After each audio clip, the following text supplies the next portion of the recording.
It's a race against time in a barren wasteland. The prize? $2 million. And get this, there are robots, and there are lasers, we think, and of course, there's our resident post-apocalyptic loner, Brendan Moran. Ladies and gentlemen, this is the DARPA Challenge.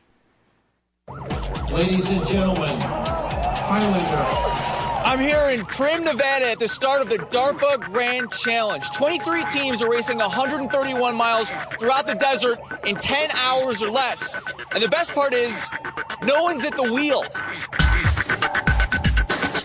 The Grand Challenge is a contest put on by the Defense Department to get schools and big business moving on autonomous vehicles. In chute number 2 from Palo Alto, California, bot number 3, Stanford Racing Team's Stanley.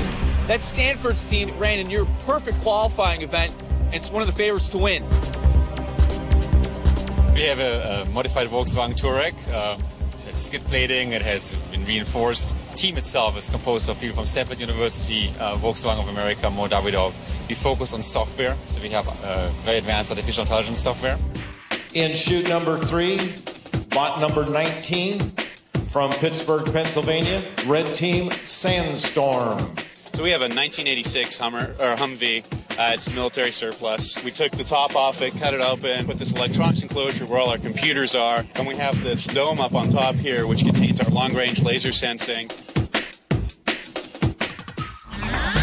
The teams were given the course outline just 2 hours before the start of the race. Engineers rushed to program the info into the vehicle's software, because once the vehicles are off, there's nothing anybody can do about it. They're driving without any human help. Over my shoulder is the Axion team. It's actually a California street legal Jeep, and they got surfboards on the top. They're actually one of the more media savvy teams out here. Axion Racing's a bunch of guys from San Diego. I'm the sponsor. We've got my old Jeep Grand Cherokee that I gave them and added about 300,000 worth of sensors. Bill, I couldn't help but noticing there's two gorgeous women on your arms. Can you tell me about them? These are members of our 18-member team. The Axion twins. That's right. Shawnee and Julie, and they help us through the tough situations. A few hours into the race, and the cars are still taking off, while others are coming back for a second pass. Some are passing, some are dropping out, and it's tough to tell who's winning. Although it's a close one between Stanford's Stanley and Carnegie Mellon's Sandstorm. Now, some of these vehicles are a little bit more sophisticated than others. Over my shoulder, we just launched Dad, Are We There Yet? The cool thing about this is it's the same truck that the team leader drives to work every day. 6 hours into the race, Stanford Stanley has taken the lead as hundreds of people watch it unfold on monitors. Team Stanley over my left shoulder, that's the Stanford team, is in first place. They're about to come down the pass, followed closely by Red Team 2, the Highlander. They're over my right shoulder, and they're watching what's going on the monitors right next to each other.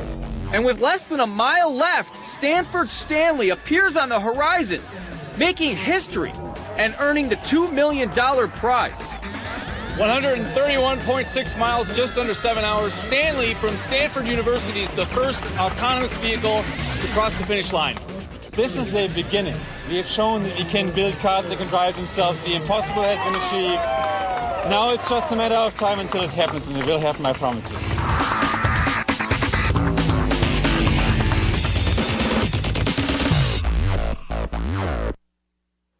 Tomorrow, Brendan takes a closer look at Stanley, the driverless Touareg that won.